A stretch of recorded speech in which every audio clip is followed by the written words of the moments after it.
na nilipigania kiti, nikang'ang'ania kiti, nikashinda tikiti ya chama tawala Jubilee. So Igathe is his own man. Igathe is his own man, and he won his nomination. He canvassed for his nomination politically within the party. Right. And within the party, we also had two other candidates. The people who were running against me also did not have degrees, and I bet them.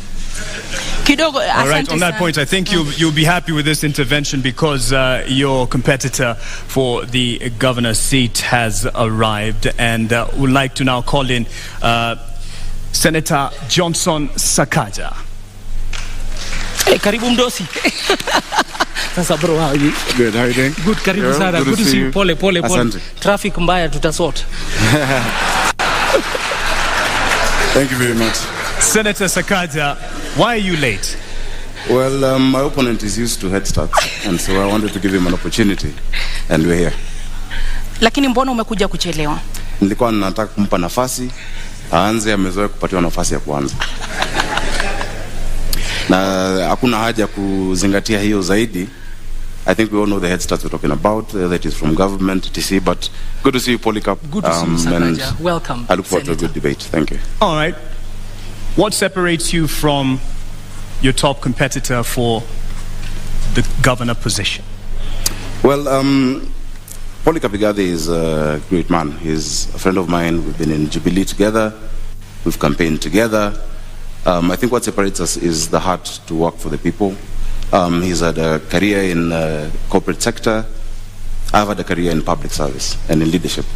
The problems this county has, the challenges in our city, the issues we need to deal with, need solid political leadership, and that is what I know.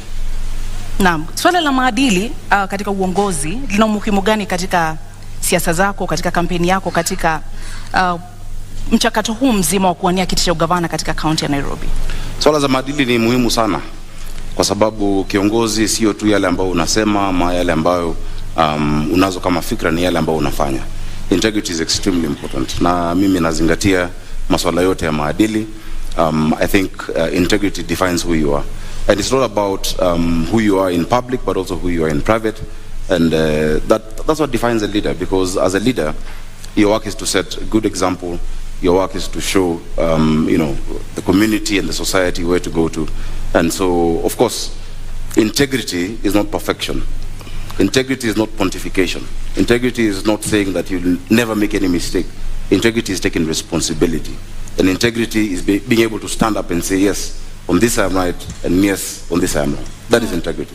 You speak about abiding, and part of the requirement for governor is the competence and the credentials. Yes. Do you believe that it is important for someone running for governor to have a degree? It's not just important, it's a requirement by our constitution. Do you have a degree? That's the reason I'm here. That's the reason I've been gazetted. I do have all the qualifications required to run for governor of Nairobi, and on top of a degree, beyond just the academic qualifications, I have the competence, the character, I have the will and the experience to lead this county of Nairobi. Why is it so contested? Because as I've said, the head starts being sought include that. I think, and I feel bad for my opponent, because majority, or rather the biggest part that his team has been relying on was not to have me on the ballot. I'm glad I had his said, because I've been around, I've been in this complex and listening, saying that he wants me on the ballot. I'm glad he said that, but many of his political benefactors do not want me on the ballot because they know the effect of that. I do have a degree from Team University.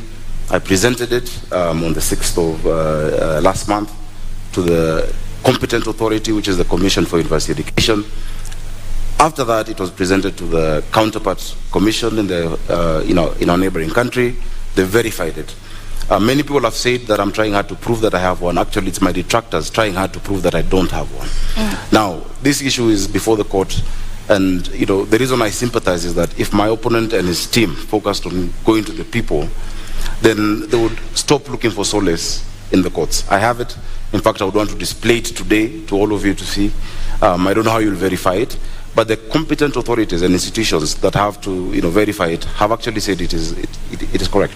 Na kwa dakika moja unusu, kwa sababu sasa hivi tutaanza kuzingatia muda kulingana na sheria na masharti ambayo tuliweka awali. Kwa dakika moja unusu, endapo utachaguliwa kuwa gavana wa kaunti ya Nairobi, kisha baadaye kesi iwasilishwe mahakamani ambayo itabatili ushindi wako, utawajibikia wakazi na wapiga kura wa Nairobi? Hakuna kesi inaweza kubatili ushindi wangu, kwa sababu kwanza ushindi wangu, unajua ndugu yangu anaongea juu ya 8:57 am. Ushindi wangu utadhihirika, utaonekana. Nafikiri vile mmetutawanyisha kutoka wale wengine ilikuwa kwa sababu ya utafiti ambao umefanywa, na utafiti umeonyesha kwamba niko mbele zaidi. Mambo ambayo yako kotini yataisha kwa sababu tunajua ukweli ambao uko. Hakuna tashwishi hapo. Na zaidi ya hiyo, kwa sababu kumekuwa na hiyo, unajua, kizungumkuti ambayo imeongozwa na serikali, and I have said it previously, who has been driving this and how it's been driven. I think by the time we're going for re-election, we'll make sure that there's even more to be able to show on that. So that is not an issue of concern. What is of concern to us, and what is of concern to anybody worth his salt as a leader in this city, is the plight of the millions of Nairobians who are suffering the lack of dignity and the lack of order in our city. And that is where our focus must be. So I do not expect any challenges beyond that, because what is out there is political propaganda. If you look at the lengths that the state has gone to try and stop my candidature, if you look at the resources deployed, including diplomats and the ambassador, etc., intimidation of institutions, revoking and revoking, etc., then you know that there's something there. And I think nothing of that source will stand the test of time. Are you saying that those who are backing this fight for your contestation for the position of governor are behind your competitor? Yes. What do you say about that? You have an opportunity to respond. Our worthy competitors have pitched themselves as victims, and the entire platform is victimhood. That they are victims of the weather, they are victims of the law, they are victims of what they call the system. But facts are facts, and the truth is the truth. I have said I really would love to meet Senator Sakaja. I think out of abundance of the heart, I would like to meet Senator. I would like to meet. I would like to meet Senator Sakaja on the ballot, because on the ballot, so that we can beat him, and so that the people who are the last line of defense when all other institutions fail, prove to him that they know better. That wajinga waliisha Kenya, na waliisha Nairobi. If any other institutions fail, the people should never fail on the ballot. Naam, muda umekwisha. Senator Sakaja, je, uamuzi wako kuingia kinyang'anyironi, ama niweke hivi, uamuzi wa kuingia kinyang'anyironi ulikuwa wako binafsi au ulikuwa wa chama na kiongozi wa chama? Nimefurahi kwanza tumemaliza hicho kipindi, kwa sababu I'm able to prove and to show that I have the qualifications, and that is going on. I'm looking forward to it. And I know millions of Nairobians everywhere I've gone to tell me every day that they're praying, and because they can see that big hand of the state, and we shall be vindicated in due course. When there's time after this, I'm available to speak to that. Of course, my intention to run for governor of Nairobi has been my intention. I've grown up in this city. I was born in Ngara. I've seen this city when it had some semblance of a working city, and I've also seen the lack of dignity and order in our people. The lack of dignity when Mama Mwende in Kayole had to watch her daughter die at Mama Lucy because of an ambulance. I've seen that, and I've committed myself to lead the charge of providing order and dignity in the city. So it was my decision, it is my decision, and beyond that, it is a resolve of the millions of Nairobians to rescue this city from state capture. Your decision, you say, but it is on a ticket UDA under Kenya Kwanza. Yes. If you are elected as governor, how much of a burden will the patrons of your particular alliance have or be to your leadership as governor? I think I've distinguished myself over the years as an objective leader, as a leader who stands his ground, as a leader who stands on principle. Many times, even before what my competitors and their colleagues thrive on, they like talking about the handshake, I've demonstrated what we call siasa safi. When the Honorable Prime Minister, former Prime Ministers, retirement benefits were being rejected in Parliament, because his now partner and brother said he must retire from politics, I'm the only person from Jubilee who stood up to defend. When Honorable Oloch was being fought at Pan-Africa by Jubilee members on the 26th of October, I'm the one who defended him. When Babu Owino was thrown into a cell and Raila Odinga and Wetangula could not remove him, I went, despite there not being any agreement before the handshake. I believe in siasa safi. I believe politics is not enmity. And I want to assure even my opponent that once we get into office, some of the ideas he has, because he's a good manager, and this city also needs, in some areas you need managers, of course, led by a leader with a vision. We'll incorporate the ideas. Everybody sitting on that side knows that I have no negative relationship with them, and that is the siasa safi Nairobians want. And that is why all your polls show that Nairobians across the political divide have resolved to support me for the office of governor. Bwana Polycarp, je, ni kwamba Azimio mnaendesha siasa chafu katika kaunti ya Nairobi? Kwanza wacha tuangalie siasa safi ni nini. Mwaka uliopita taifa la Kenya, the amount of money, pesa ambazo walituma kwa serikali gatuzi kutoka kwa serikali ya kitaifa was 370 billion shillings. 370 billion, Nairobi ilipata 19 billion. 5% only ndio ilikuja Nairobi. Nairobi, wapiga kura Nairobi ni 11% ya tuko 2.4 million out of 2.4 million voters out of 22 million voters in the country. Now, Nairobi contributes 2.2 trillion wame collect Kenya Revenue Authority. 60% ya hiyo 2.2 trillion imetoka kwa viwanda na wafanyi biashara hapa Nairobi. How does somebody contribute 60% of revenue and you only share 5% back?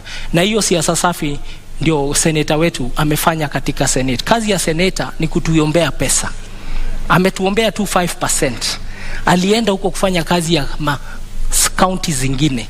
Hapa ndio sababu Nairobi hamna mashule. Tuna nasari pengine 211. Tuko na health centers kidogo sana, da dispensary. Na ndipo njaa na umaskini umekithiri hapa kwa sababu watu hawajui Nairobi is unaffected and a very poor country. Muda wako umekwisha. A very poor county. Muda wako umekwisha. That is not siasa safi. Bwana Sakaja ameuliza umetetea vipi county ya Nairobi ulipokuwa seneta katika kipindi hiki cha takriban miaka 5. Je, kweli umewajibika kama seneta wa county ya Nairobi? Zaidi. Na zaidi ya wote wengine ambao walichaguliwa kama maseneta. Ukiangalia utafiti ambao umefanywa kwa miaka 3 ambayo imepita, for the last 3 years running, I've been rated the best performing senator in the Republic of Kenya. I brought more bills, more motions, more questions about the county administration of Nairobi than any other senator, and you can check. I can see you have laptops. You can check that. On top of that, the work of the senator is to bring resources to the county. When I became senator for Nairobi, Nairobi was receiving 15 billion. I'm living with it 3.3 billion higher at 19 billion. That is actually understanding your assignment and prosecuting it the way you need to. So I brought that money.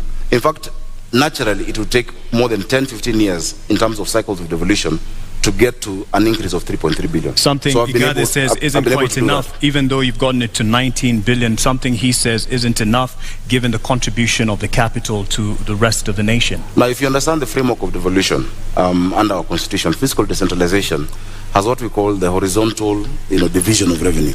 In that horizontal division of revenue, you have a county allocation of revenue bill, where you divide the amount that is given amongst the counties. So of course there is a ceiling of what has been given to all counties. What I have fought for is the fair share for Nairobi City County, which remains to be the highest, and over and above what any other county gets. Igathe, you have a response on that? I don't know how much is enough. What Senator ensured persisted in this country is a philosophy that is unsustainable. That you take from people according to their needs and give to others according to their ability and give to others according to their need. Nairobi is a very needy county, and the criticism I'm proffering here and submitting to him is that as senator, what did you do to help Nairobi overcome the hunger, the deprivation, the desperation in the informal settlements? Did you bring that matter to Senate? Did you make people understand that case? Instead, what we saw, he was a leader of a group called Team Kenya that even removed incentives for county to generate their own revenue. We used to get 1% extra if you generate your own source revenue. Like Nairobi is only generating this is going to do about 9 billion of its own revenue. So the the CRA, Commission for Revenue Allocation, was giving us brownie points as a county if you collect your own revenue and you don't rely on the national government. And these are some of the things he did not protect as our senator. So how does somebody fail or does not succeed in their task and then you give him the job of governor? Naam, ulifeli katika kutetea na kulinda rasilimali za kaunti ya Nairobi, na ukiwa seneta kwa takriban miaka 5 ambao umekuwa katika uongozi, umeweka mikakati gani kudhibiti na kuimarisha ukusanyaji wa mapato katika kaunti ya Nairobi ambayo yameonekana kudidimia? 19 billion from 15 billion is success. It's an improvement. In fact, if I succumbed to the sloganeering that my worthy competitor is talking about, you know, which in fact his argument is the best case to show that education does not necessarily equate to intelligence. Because if I bring a box and tell you this is 1 man 1 shilling and it's 1,000 bob to you and inside it's 500 shillings, would you accept it? What they were offering Nairobi Polycarp was 134 million shillings more. I refused with my Team Kenya. I said Nairobi has the depth of poverty, that urban poverty bites harder than rural poverty, that you have nothing in this city, you'll have nothing to eat, you'll have nowhere to stay. And I refused that 135 million shillings and got 3.35 billion shillings for the people of Nairobi. If it was just to fall for the empty slogan, Nairobi would still be at 15.8 billion shillings today. So I'm very proud, and I'm proud of all my members, because not only did I secure that for Nairobi, I showed this country that there is no Kenya A and Kenya B. There's no second-class county in a first-class country. And I stand my ground that we must be patriotic. Even as we're in Nairobi, we have people from all across the country. On top of that, I can list you the bills. I brought the startup bill. I brought the prompt payment bill. I brought the National Disaster Management Authority bill in the Senate. I have fought for Uber drivers, who, Taxify and all digital hailing apps. I have spoken about the demolitions and even stopped demolitions that are going further. I have done a lot. In fact, if you gave me maybe an hour or so to just list the things I've done in the Senate, and I hope the next Senate of Nairobi will be able to fill in those big shoes, that response, because it is work that we've done.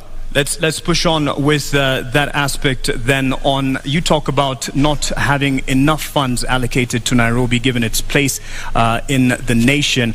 However, there is the issue of not being able to actually get the potential revenue that it can get owing to the cartels in the city, which have been a thorn in the flesh of the administration, but it can be argued also fostered by the leadership. What will you do to get rid or deal with the cartels? Igathe, you have a minute and a half. Thank you very much for that question. Nairobi collects, for sure, way above 200 million shillings every day.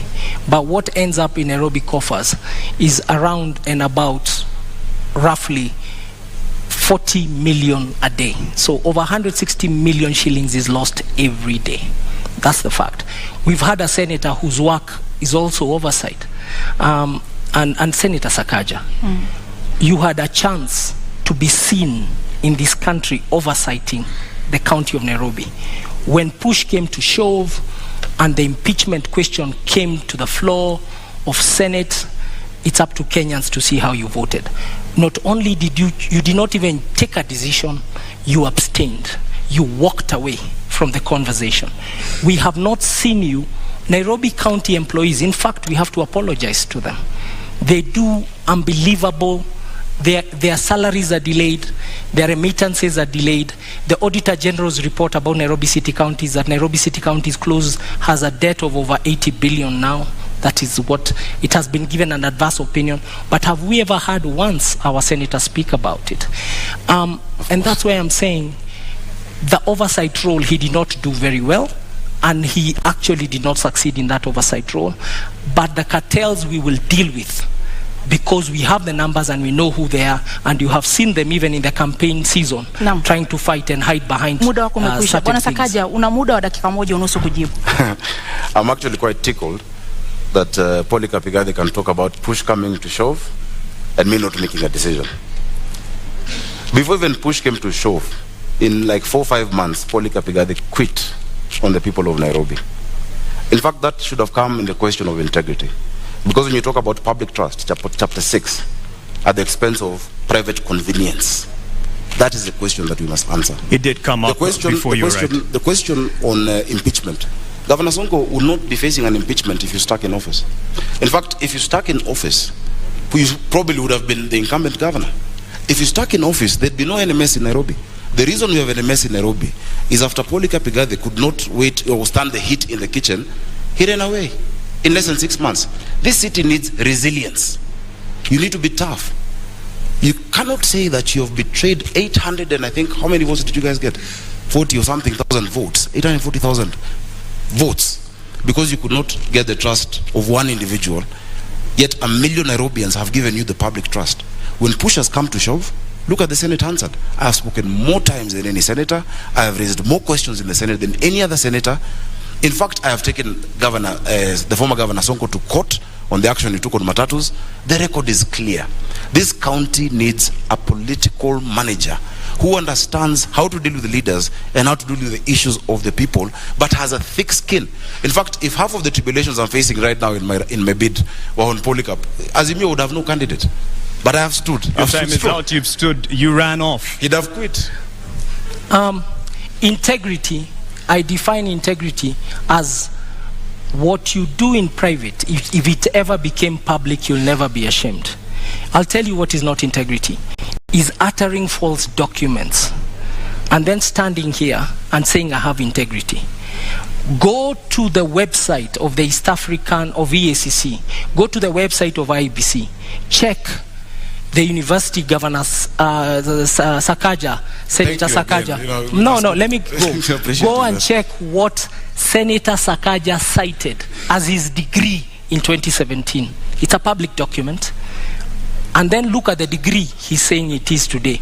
We don't even know who he is. Is your name really Sakaja? Nairobi. Careful.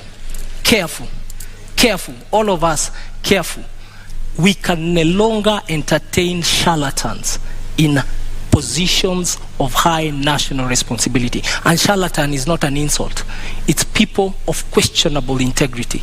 It's people and individuals who come to steal from you wholesale to distribute retail to their friends. And I submit to you, the man to my left will do exactly that. Careful. I think the man to my right did exactly that by running away from the mandate given to him by Nairobians. Actually, the entire mess we have in this city. Because when he ran away from office, and I think he said somewhere because he got a bigger salary somewhere, I don't know.